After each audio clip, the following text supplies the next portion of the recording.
All right, y'all. We have a special guest joining me today, Fatima Bey. She is a dual entrepreneur, a master at crafting wedding dresses, a life coach, teacher, many things, master of many things. You can introduce yourself further if you want. Hello, everyone. Yes, I'm Fatima Bey, the MindShifter. I'm a MindShift coach, and I'm a dual entrepreneur. So when he says that I'm a master crafter, I make and design wedding gowns. That's my first business, and my second business is being a MindShift coach. And there's a whole lot that goes with that. I do individual coaching. I go to high schools and do workshops. I do group coaching, and I have a podcast and public speaking. Yes, fellow podcaster. I've been listening to the podcast myself. I can say I'm a fan. Um, and as far as the mind shifting part, from the time that we've been talking, like in the inbox, from the time that we started talking, you were already like challenging some of my thought. You know what? You're right. Yeah, I I noticed can't that help it. I early do it to on. everybody around me. If you're a therapist and you try to have therapy session with me, I'm gonna therapize you. And You're so right. it makes me. I was wondering, is that so? That's something that's not just in the podcast content land. That's like you always kind of do that kind of. I've been a mind shifter my entire life, honestly. And it's only in recent years, thanks primarily through convincing from my sister to turn it into a career. Okay. And as a mind shift coach, I might as well segue into what I specialize in. One of the things that I specialize in is helping people to find their purpose, their individual purpose, not the all in one. Let me say what's politically correct. We all, your purpose is to whatever you feel like today. No, you're a teacher right now, and that's not what you need to be. You know, you're supposed to be a scientist finding the next cure for cancer. So what you doing? Like that's that's me. Your individual purpose. Um, I'm not going to tell you to, though. I will coach you into discovering it for yourself. But helping people find their individual purpose. And then once you find your purpose, every single one of us should be making money, making some bank while fulfilling our purpose.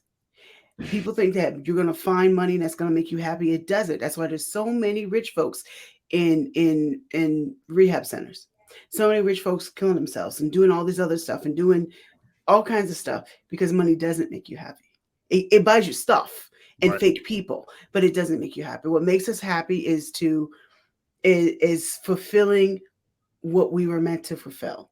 So once you fulfill your purpose, that's where your genuine happiness is. Mhm. And my goal is to help people to find that. And again, once you do that, how can we turn that into a career or business? Because I'm big on entrepreneurship, but I understand not everybody's going to be an entrepreneur. So turning that into a business or career so that you're not just working a job. Right. And the most miserable people have jobs. Right. And Yeah. that's all they have, though. They don't have a Yeah. career. It's just a job. Um, and then my third piece is helping people to find balance. That's probably a big focus. It's a big focal point for me. The reason is balance. Everything in life that works has balance. People don't think about it that way. Everything in life that's not working, everything that's wrong in the world, it's because of an imbalance somewhere. Mm. And I don't mean way up in the stars and astrology imbalance. That's a different subject. I'm talking about natural balance. And I'm not talking about the chemicals in your body either. Most of the imbalances are in our heads. And so I help people to find balance within their life. So most of us, a lot of us, we go way off the deep end in an area of life, and we need balance so that that area of life can work. And sometimes it's not because you're doing something wrong; it's because of what you're lacking. You're doing one thing right, but you need about four things right to get that thing, that area balanced. And so you're doing one thing right. You're like, well, this ain't working, so let me just scrap that. You don't need to scrap it. You just need to back it up a little bit and add these other two or three pieces so that you can be balanced. So everybody's details are different when it comes to what balance they need, but I help people find balance. And my fourth area of focus is teenagers, which is what my podcast is about. Yeah. Um, so what did you hear about my pod? What did you think when you were listening to the podcast? I'm just Um. curious. Well, like I said, I listened to the full first episode, which was with the teacher, Hmm. and it was about basically just keeping it real, like with students. And Hmm. when I heard it, what I noticed was strong opinions. It was strong opinions on what it actually means to like keep it real, as Hmm. as far as like with the students. And when I kind of got into the second episode a little bit, and that seemed like more of somebody you'd work with, the young lady that you would work with. Hmm. And like I said, I didn't finish it, but it seems like on there she was confident. And because I didn't meet her the way you met her, Hmm. and you were like, you gave her like, you showed her how to gain her confidence and things like that. But it just sounded like she was beyond her years, because I think y'all said she was 17 or 18, and I'm like, this sounds like somebody my age up here talking. That's what I told her, and she doesn't get it. So I mean, I think she's starting to see it now. I don't think she fully sees just how advanced her mind actually is. I Um, think she will when she starts impacting other people. exactly. That'll probably do it for her. Yes, and that's exactly where I'm pushing her next. Now you just put my secret out there. She doesn't know that that's really the next step for her to see more. So for those of you who are watching who haven't listened to my episode, you need to go listen so you know what we're talking about. Yeah, for sure. It's episode 2 called Real Change, and just a short synopsis. It's a teenage girl that I've worked with. I've been coaching her, and just a matter of 6 months ago, she had zero confidence. She felt like she was worthless. In short, she's definitely not, but that's the way she felt about herself. And within a matter of months, I got her to a point where now she understands that she has gifts, she has value, she is precious.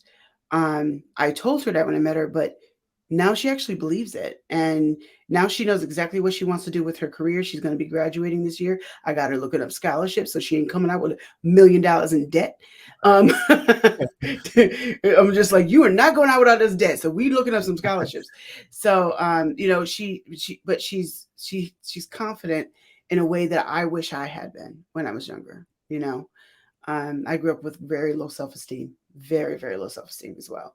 So I love being able to help, especially young women. And sometimes I've done it for older women too, but especially for young women, love being able to help them to know who they really are and not the fake confidence that's often taught.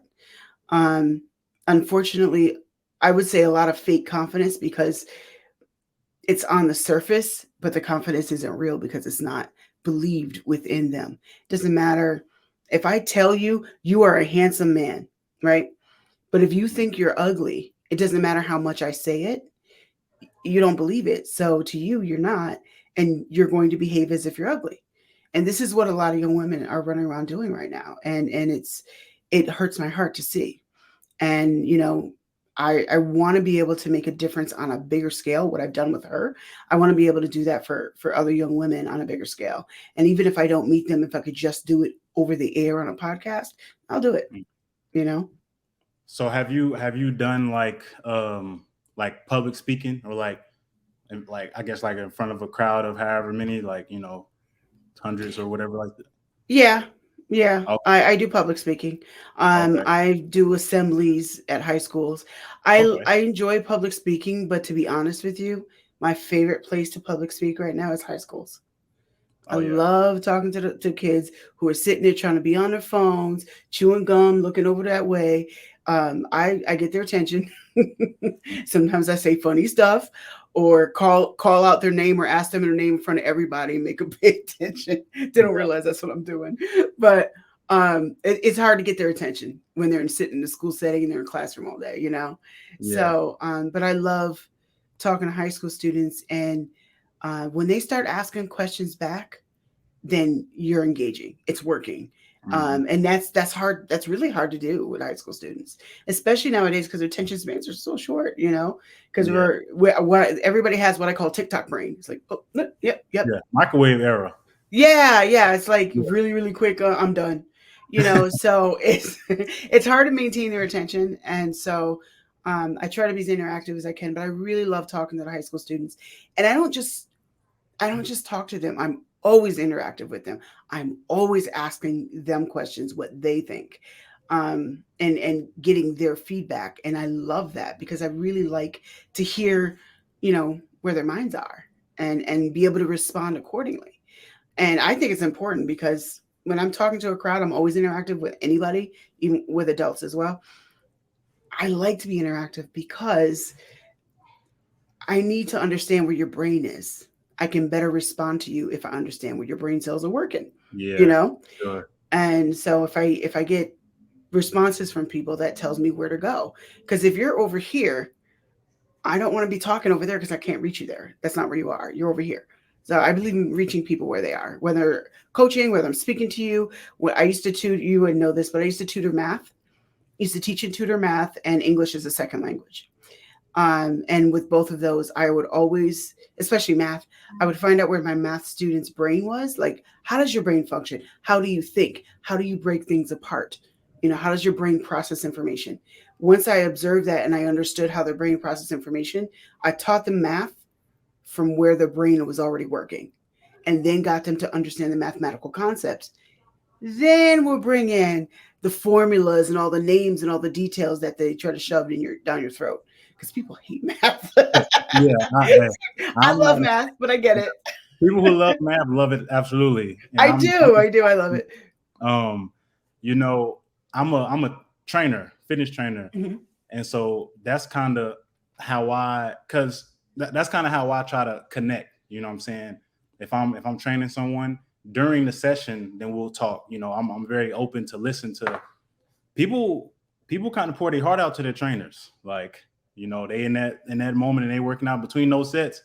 They'll tell me problems that they having or whatever, and I'll try to give some kind of advice or whatever. And I've trained like high school kids, and I considered being a teacher at one point, but Mm. the way I don't know if I care enough, unfortunately. Like, what I'm saying? It's like the kids who I can't get to, I don't know if I got it in me to try to nurture that kid and get him to understand what I'm saying. I'm just gonna focus on the ones who want to learn. And I don't know if that's Mhm. the right way to do it with those with a group of kids. Like, Yeah, I understand what you're saying. Well, yeah, that's okay because we're not all built for the same thing. yeah, We're not all built for the same thing. I couldn't be a personal trainer because I would just be like throwing dumbbells around. I'm good. um, I was gonna ask on your podcast, you were talking about culture, and I think you were saying you pull different parts of culture like into yourself, kinda. Like, Oh, well, multiculturalism in a way. Um, I think you're referring to the fact that I love foreigners. I probably said that. well, I think, Um, yeah. Well, you said I that. I love Um, learning from people who are not like me. okay, yeah, yeah. So I really do. So one of the reasons I love foreigners, and I've said this in public speaking, I like foreigners better than Americans.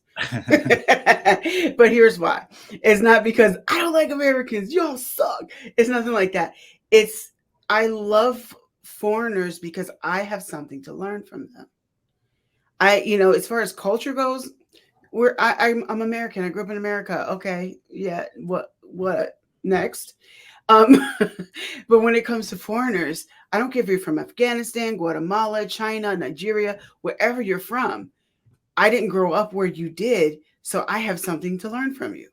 Right. That's just my personality. I love people and I love learning about people. So for that reason, I love learning about other cultures. Um, if there's a room full of foreigners or a room full of Americans, without a blink, I'm going in the room full of foreigners Yeah. because I'll have more interesting conversations. I'll You'll and learn it's something. not like I can't have interesting conversations with the room full of Americans, because they're all human at the end of the day, and I like humans. But yeah, I love learning from other people, and I really think that more of us, especially, and I'm talking especially about Americans, we are some of the most closed-minded people on earth, and we don't even see it. Everybody else in the world sees it, but we don't. And I don't know that I would see it either if I hadn't worked with enough foreigners to understand it.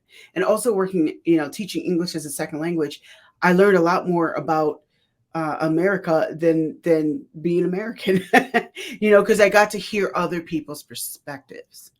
And I think it's so important, if we want to have balanced minds, we have to be willing to be around, or at least listen to people who are not just like us. Right. Because if you got your 12 people that you hang out, all talk about the same thing all the time with the same thoughts and same, that's just dead. That's Yeah. an area where there cannot be any growth. Oh, exactly. And I'm a very growth minded person. I always have been. I'm very focused on growth. So if I can't grow, I can't stay there. And I can't be around people who are just like me, even though I can be around people who are amazing and awesome. But if they're all just like me, that's boring. I need to be around a variety of people, because I have something to learn from people. And I don't just mean whether or not they're foreigners. I mean someone who, I don't know, they're a janitor at a high school, but man, does he have some life wisdom that I can hear from him when he's talking. You know what I mean? Or this person who's over here and they're a multi-billionaire, I can learn, how do they think? What thinking led them to be a multi-billionaire? I might want to hang out with them because I want to hear how they think. You know what I mean? There's Yeah. something that we can all gather from somebody. And I think especially when it comes to politics, we're so polarized in this country and very imbalanced. That's something I talk about a lot, and I use it as a great example of imbalance, because it's one of the most obvious ones that we can see, as American citizens. Um, we go to the extremes, and we're like, well, if you're not a Democrat, if you're a Republican, you're automatically a racist asshole, and blah blah blah blah blah. And that's not true. There are people who are Republican who are amazing people, who are friends of mine, who are awesome. And then there's the other extreme where if you're a Democrat, well, you're just an airhead. You're just la la la. The world lives on a bubble. Woo-hoo-hoo. That's the other stereotype for that you have, about the liberals and the Democrats. And the truth is that there's some truth to that in both parties, absolutely. But Yeah. is that all of them? I would say that's not even half the parties Yeah, on both there's sides. extremes on both sides. Oh, Yeah. absolutely, absolutely. Me, by the time I started voting, which I voted in like, I think like 3 elections now. Like my first vote was after Obama, after his term. And so when I started voting and I started like kind of researching and stuff, it made me kind of realize like, okay, I don't think I have a party. Like there's Hmm. not a side that I'm picking all the time. Like I don't support either one fully. Is Nope, what me I either. Me realized. either. I'll tell you about myself. I used to be a Republican before little boy Trump got on the stage. Yeah. And that's what I refer to him as, little boy Trump. So when little boy Trump got on the stage, it just brought out too much to light. And I was like, I can't associate with this party. But I Yeah. also can't be over there with the dingbat party. So I'm just an independent now. And I'm in a state where I can't vote in primaries. That was actually the only reason I went to Republican, is because I wanted to vote in primaries, because I'm in New York State and you have to pick one or the other. Oh, And so an independent party is no longer recognized in New York State. It was, but it's not. But I don't care anymore. I just don't want to be associated with either one. And yeah. I know wonderful politicians and people in both parties who are awesome. They're not extremes. They're not nut jobs. But unfortunately, it's the nut jobs who have been the mouthpieces of both parties in the recent years. And Yeah. so it's become difficult to associate with either one. So, but I think that more and more Americans are like us. Honestly, from when just in talking to people and what I see, I think Yeah. more and more Americans are really tired of all the extraness of It's so the much extremities. exposed now. Like Yeah. everything is social media is like super heavy. Every time somebody say something, it's posted 1,000 times. So it's like you can't get away from it. Like when Joe Biden said they cured cancer the other day, it's like he said it and it's there and it's all over the place. 100 million views on We YouTube. know if we're using our brains and watching, we know what he meant. Yeah, But but when you but flip it up, everything is taken to the extremes, and yeah, that's part of a malfunctioning society when you yeah, have mostly extremities and there's no balance. I yeah. told you everything in life that works has balance, and everything that's not working, something's out of balance. And until we gain balance in our society, we're just going to keep malfunctioning like we Do you are. think we But can gain balance as a society? we can, but only if we decide to do it with intention and we decide to do it together. I can't do it by myself. You can't do it by yourself.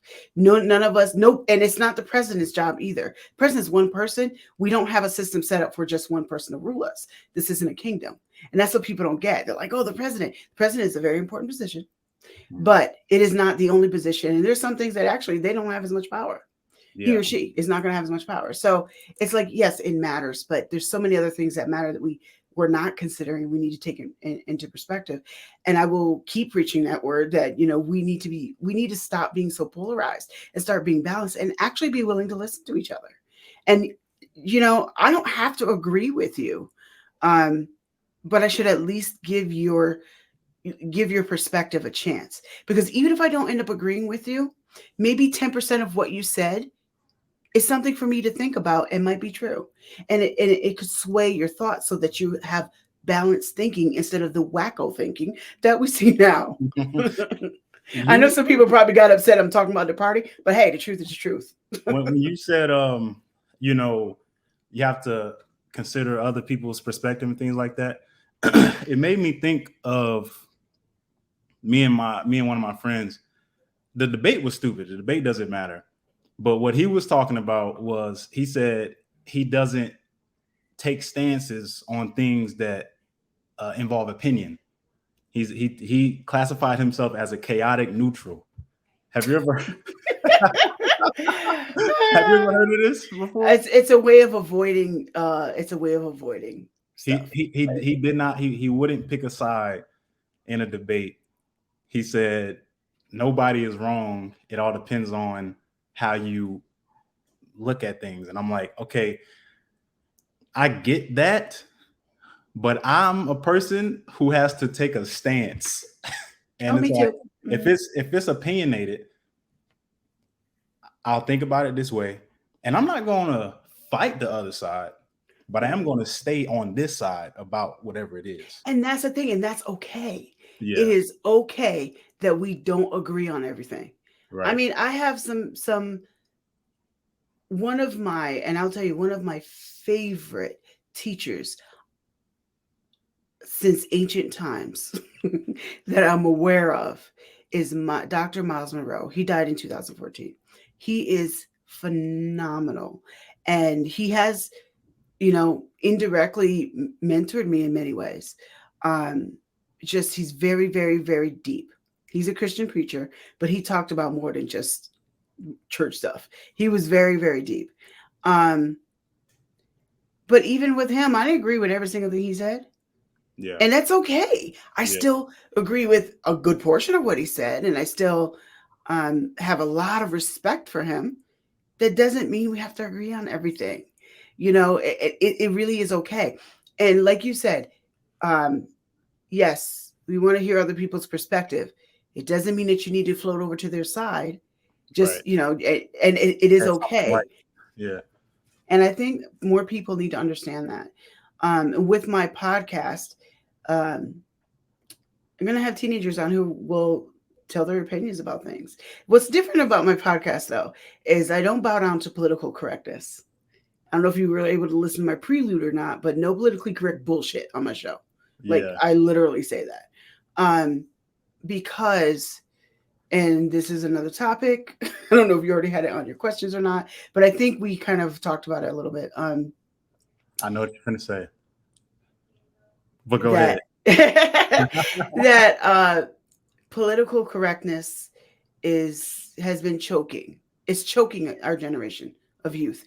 That is one of the major motivations for me to start my podcast. Okay. Our teenagers right now are growing up in a world that we have left them that's just freaking messed up.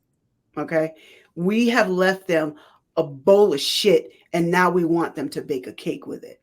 Mm. What the hell? Yeah. And I'll tell you what I mean by that. There's a lot of ways in which we've done that, but the piece that I'm talking about right now is the way that political correctness has become a Hitler of our society. It is like a dictatorship, and I do liken it to Hitler in this way. I will kill you if you don't bow down to my agenda. I will kill you if you don't disagree. I might not physically kill you, but I'm gonna kill you on social media. I'm gonna kill your reputation. I'm gonna kill your opportunity to be on TV. I'm gonna kill, kill, kill. I'm gonna Mm-hmm. murder you if you don't agree with my agenda. Mm-hmm. And that's where we are as a society. That's bad. That's really, really, really bad. And here's Yeah. why it's so bad and why I'm so passionate about it, because I see the damage that it's doing to our youth. You know, I love kids. I love teenagers. That's why I work with them so much. I love them. I have a passion for them. I see them all as my kids. And I don't mean my kids in terms of ownership. I mean my kids in terms of care and concern. You know, I see them all as my kids, and I care about them. I care about their future, because they are running this place. They're going to be running this country, Oh, yeah. if not the world, in a few years. We need to get them ready for that, and we haven't. So political correctness is choking them, because when we, for the first time in this country, for the first time in this country, in the way that it is right now, we have a generation growing up who does not know how to have productive conversations.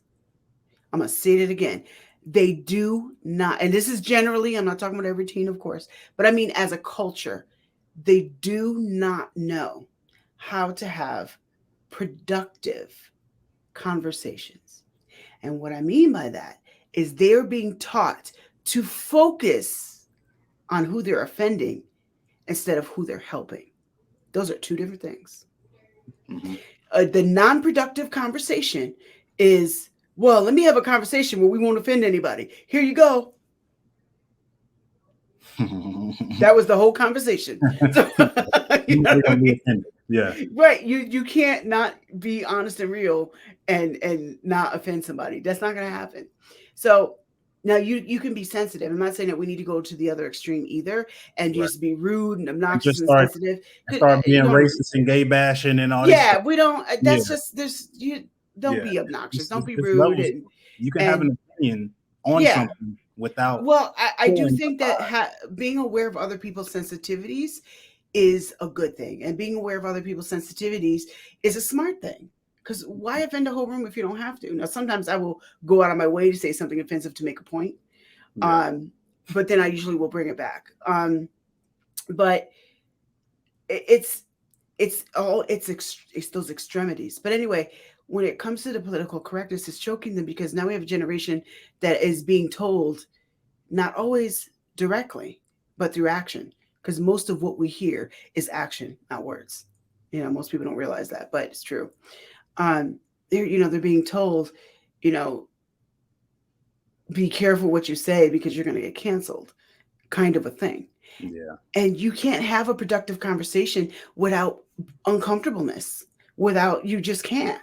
You know, if there's a problem that we need to solve, and the problem is that I'm rude to all the customers and that's why you're losing business, well, that's a conversation if I'm working in your store, I'm just making up an example. I'm working in your store and I'm a good worker, but I'm rude to your customers and it's making you lose business. Well, that's a problem. Mm-hmm. And that's a problem that you have to address with me. There's no way to comfortably address that with me. It's going to be an uncomfortable conversation.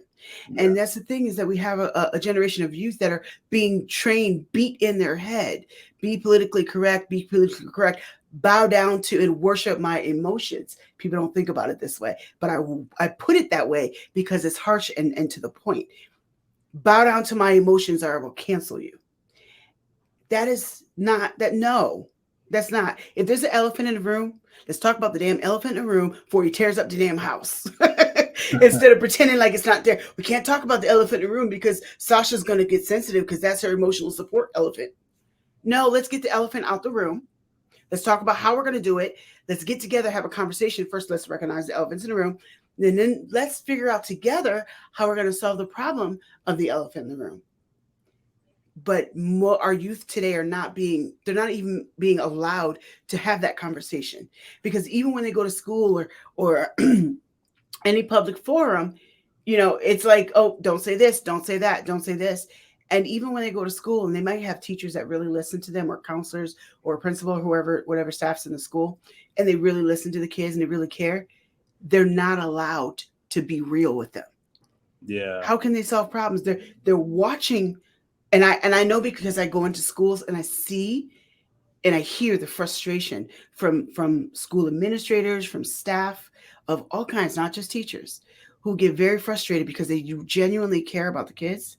They really want to help them, but they're not allowed to, for many reasons, primarily bureaucratic bullshit.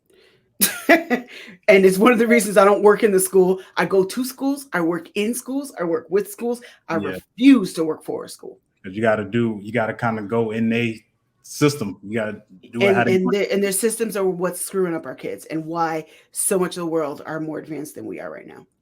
What I try to do, as far as like with my own kids, I try to do how my mom kind of did it, where if I got something to say that could be offensive, like, just tell her. And like and I tell my kids, like, tell me, like, even like, and they're young, so like, it's small things. Like, if we go somewhere and somebody cooked and they don't like the food, you don't spit it out and say, "Oh my God, this is nasty." Like, yeah. I said, just tell me, Yeah. So they'll come to me, "Daddy." I'm like, "Huh?" They're like, "I don't like this." Yeah, well, that you're right, and that's a good way to teach them to do that. For now, because then when they get older, they'll realize, okay, I can say what I want to say, but I know that this person might not like it. Yeah, and it's not necessarily to be like, your food sucks. Okay, maybe it suck, but it's not necessary to say that, because then that's just, for what, rude. Now, if that person comes to you and says, "What do you think of my food?" You can tell them the truth. Tell them the truth. Don't give them sugar-coated. Don't sugarcoat shit and tell them it's chocolate. Tell them the truth, because we get enough of that in our society. But anyway, as you can tell, I'm very passionate. That's a good thing. You should be, as a mind shifter and podcaster. You know what I mean? I appreciate that. Absolutely.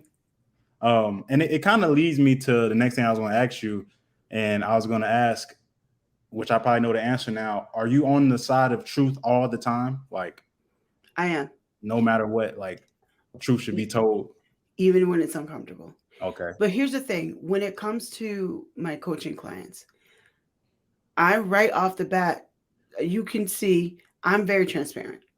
I make it a point to be very transparent. When people are not transparent, it's easier to not trust them, even if they're honest.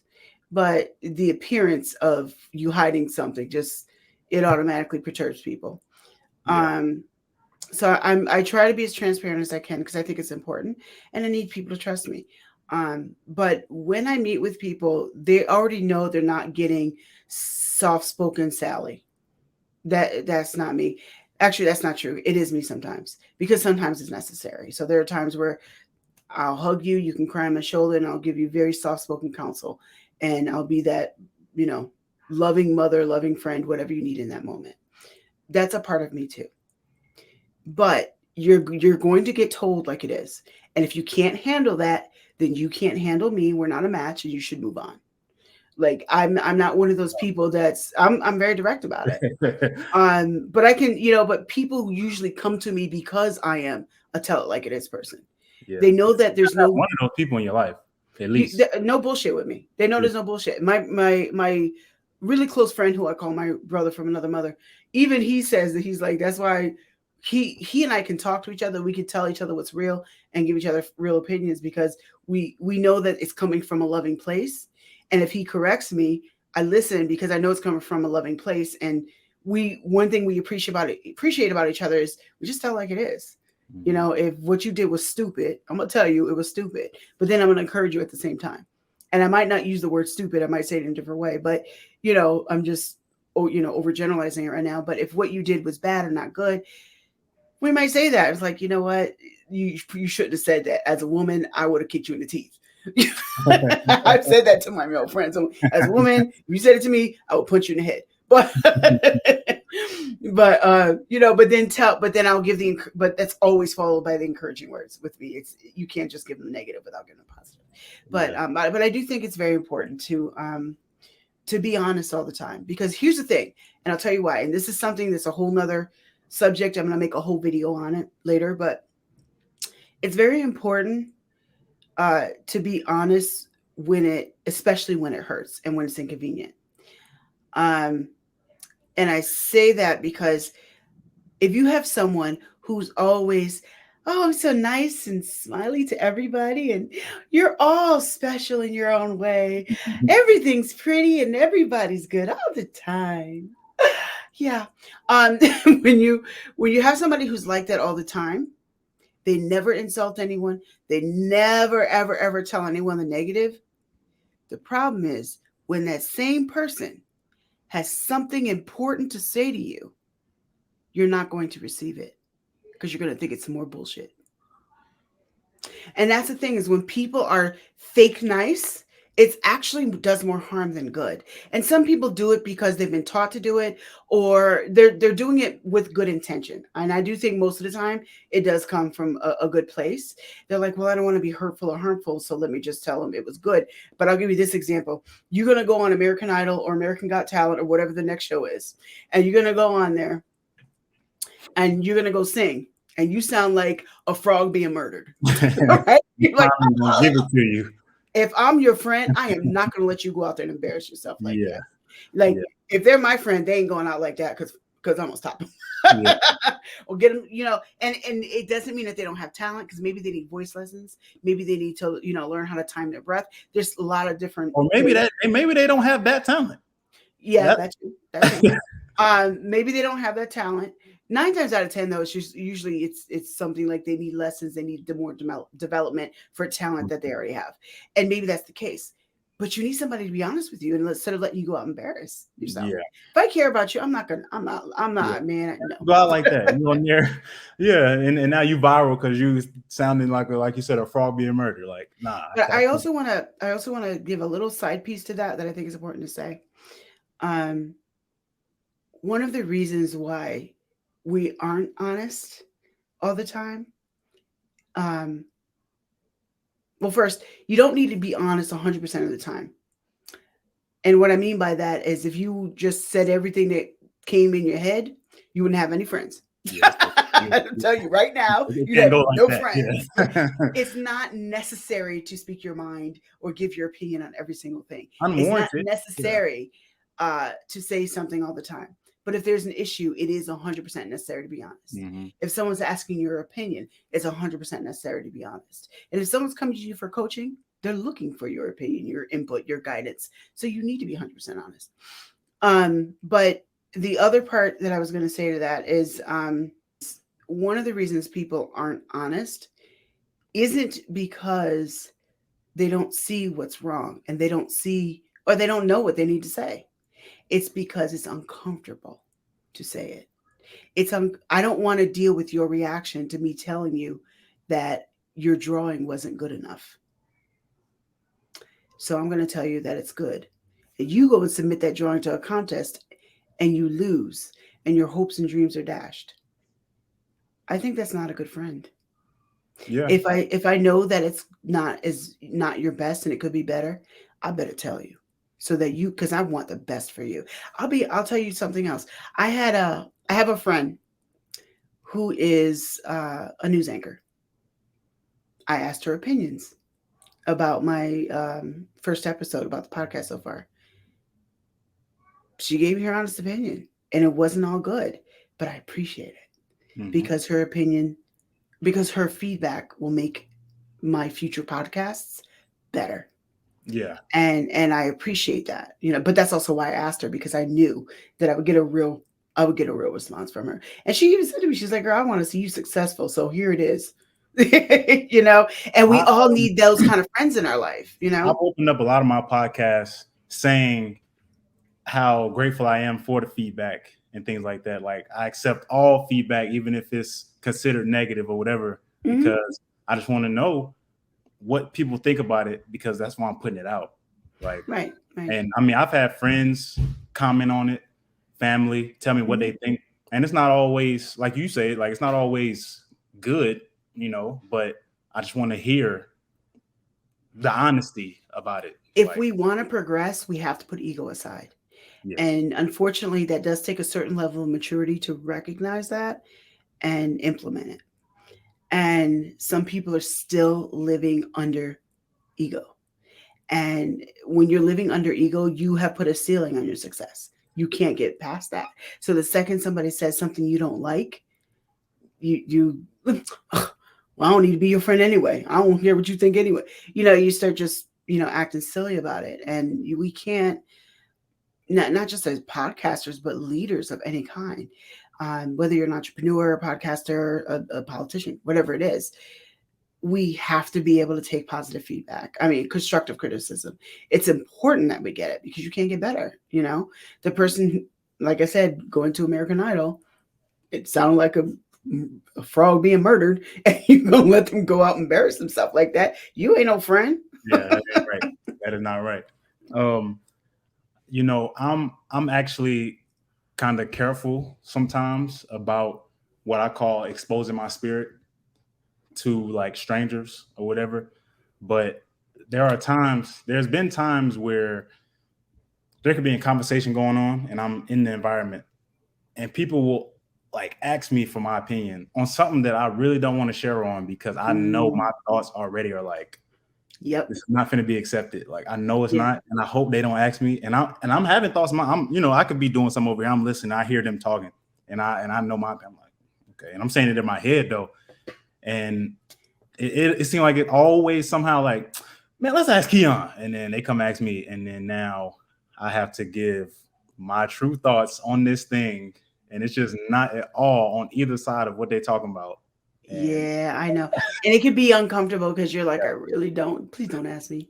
yeah, But at the end of the day, the honesty is still needed because even though it may be uncomfortable, to be honest, and you might hurt some feelings, obviously that's not the goal. You don't want to hurt people's feelings, but if they're asking you your opinion, you gotta give it. gotta give it. Because after a while, they might, even if they get upset at first, after a while, they'll come back and be like, you know what?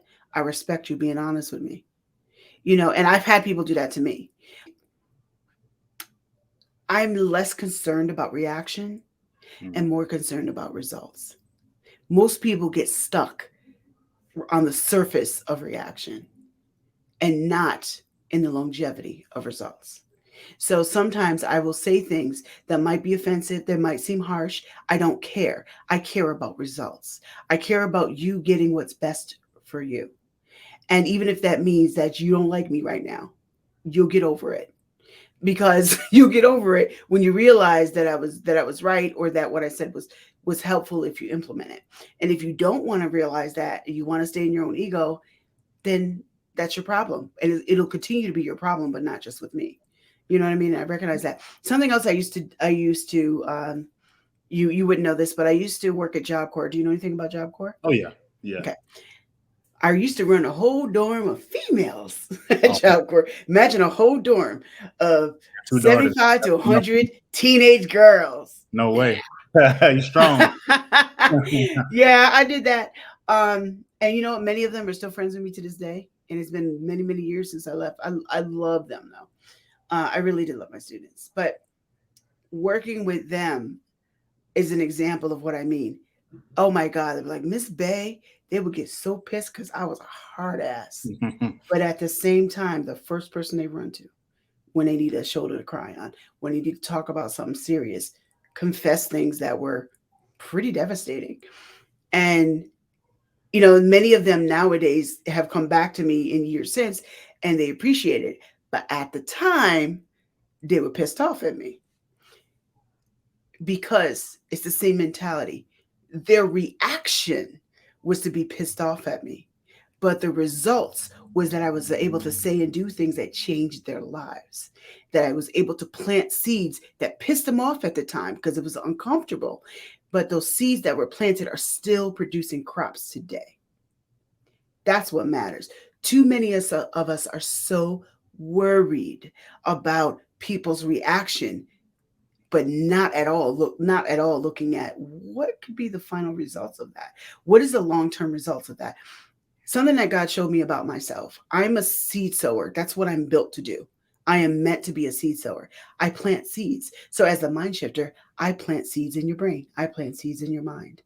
And so my mentality goes with that because I naturally think that way because I'm meant to. A person who has a farm and they're planting seeds has to know what crops they want before they plant their seeds. They can't just look at the seed planting itself and stay that small minded and look at a month from now that they don't see the crops that they want. That's small. That's small. You got to look at the bigger picture of, okay, what I want to plant corn. So this is the time of the year I need to do it. I need to put the seeds in this way. I need to water it, blah, blah, blah. All the details that come along with whatever you're trying to plant. And sometimes we don't think of it that way when we're dealing with other people. I think it's important to be honest as a friend. I'm sorry, but if you can't be honest with me as my friend, we don't need to be friends. Yeah. You know what I mean? If you have, for the listeners out there, just want to give this little tidbit of advice. If you have friends that make you walk on eggshells, you need to stop walking on eggshells. You need to find some new friends. Nobody should ever have to work. I don't mean that you don't have uncomfortable moments. I don't mean that you don't have arguments or disagreements. That's a natural part of being a human being. But I mean, all the time, you just can't say anything at all around them. Then what the hell are you friends with them for? You want to live your life walking on eggshells? I'm not. Yeah. None of us should do that. None of us should do that. Yeah. There was something else I wanted to. I was just gonna say that like for me, well, as okay, with you, what I'm saying, finding your purpose. There was a point not long ago where I was like, I found myself like, okay, what am I doing? Like, I'm working, I was having kids and stuff. And, even, I mean, I got married, everything. And I was just like, okay, but what's my like purpose? Like, what am I trying to do here? Cause this is a life and you got one to live and you got to do whatever it is in this life. You got to do it, whatever it is. And I found myself trying to like figure it out. And at a certain point, and I don't know if it's correct, but I decided that the purpose of my life was to live it like a gift. And just, there are things that I want to do. And I said to myself, whatever I want to do, I'm going to do it. Like whatever it is, I'm just going to do it. And it's whatever I'm supposed to do, I'm doing it to go towards my end goal. And I have goals in my life, but whatever it is along the way, I just got to do it so I can get there. We can sit there and look at a map of Florida, but looking at a map ain't going to help us get there. Yeah. Right. And so many people weren't looking at a map like, I hope one day to get there. And they just staring and staring and still sitting there. You gotta get in the car or something. You got to get in the car. You got to put a plan together, and plans are going to change as we travel on the road to our goals. It's okay that plans change. It really is okay. Yeah. You just, if a boulder, big giant rock falls in the middle of the road, detour. It doesn't mean you're not going to get there. It just means you decide a different route to get there. And that's really okay. That's really what life is about. And honestly, if we don't have those boulders, if we don't have the challenges, how the hell are you going to grow? Yeah. There are so many people out there who have substance, but they're hiding it because they don't think it'll be accepted. And I see it all the time, and I'll point it out to people. I will point it out to people within reason because it's not always welcomed, but if I feel like it's okay to say so, I will. I say stuff to strangers that most people wouldn't dare say because I see things, and I will kind of gauge whether or not it'll be accepted or utilized. You know what I mean? Some people still have walls up, and so you can't say anything to them, and it's true. But sometimes I'll just like, I tell the truth when it's like with people I know, or like if I'm on my podcast talking or whatever. But as I'm walking around, like strangers, people can do things that is so like not right in front of me. I'm turned the other way. Like I don't I don't talk to people out. I don't know. Here's the thing about that. It's we want to be bold, we want to be blunt, we want to speak up, and we want to be honest, but we also have to use wisdom. Balance, in fact, wisdom is based on balance.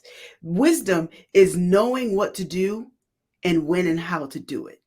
I'm shortening the definition of it. And wisdom means you know when to go ahead and speak up and when not. And it's not an automatic thing that you just, you know, light ball, ball of light fell from the sky and oh, you're magic now, you're perfect. It's learned. It's learned. A lot of the wisdom in life is learned. And we have to learn what battles to fight. So I may disagree with something you just said, but I don't need to sit here and have an argument with you. I don't need to sit here and spend my energy correcting you when I can already see you are not willing to be corrected.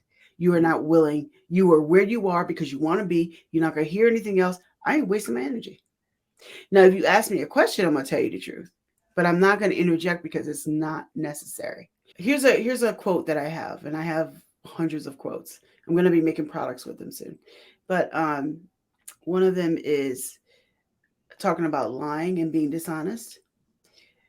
You might make $1, you might make a penny today, but you're going to lose dollars tomorrow. That's just another nugget. And people don't think about that. Bernie Madoff, we could think of what Trump's going through right now. You could think of a lot of people that have sowed these bad seeds of deceit and wonder why they reap destruction. Hey, well, look, running up on my time. Uh, Mm-hmm. about time to get up out of here. I really want to. I appreciate you coming on. I'm definitely. I think I followed you on Spotify. I'm pretty sure I did. I subscribe to your YouTube. I'm listening. I'm tuned in. I'm a fan. Yeah, most definitely. So appreciate you for coming on. Well, thank you for having me. Most definitely.